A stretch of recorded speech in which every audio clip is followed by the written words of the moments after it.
গেছিলাম মামার বাড়ি, মামাতো বোন আবার আমার সেই ক্রাশ।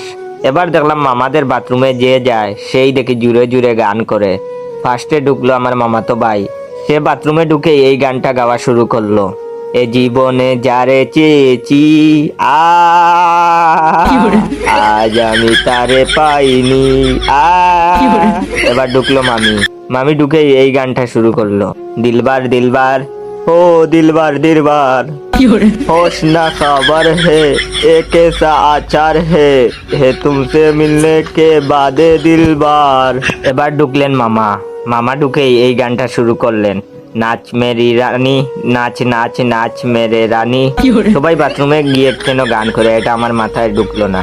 এবার দেখি আমার চাপ লেগে গেল, আমি তাড়াতাড়ি বাথরুমে গিয়ে লক করে দিলাম, কিন্তু গান গাইলাম না, যেহেতু এটা আমার ক্রাশের বাড়ি। আমার বেসুরা গলায় গান শুনলে ক্রাশ দৌড়ে পালাবে, তাই চুপচাপ নিজের কাজ করতে লাগলাম। এবার কিছুক্ষণ পরে দেখি পুঠাস করে দরজাটা খুলে গেল, সামনে দাঁড়িয়ে আছে আমার ক্রাশ। সে হা করে তাকিয়ে আছে আমার দিকে, মনে হয় ভূত দেখে ফেলেছে। এই বুঝি মাথা ঘুরে পড়ে যাবে। এতক্ষণ পরে বুঝলাম এরা সবাই বাথরুমে গিয়ে কেন গান করে। আসলে বাথরুমের দরজার লকটা নষ্ট ছিল। এখন আমার ইচ্ছে করতেছে কমেডের ভিতরে মুখ লুকিয়ে বসে থাকি। ভিডিওটা কেমন লেগেছে অবশ্যই কমেন্ট করে জানাবেন।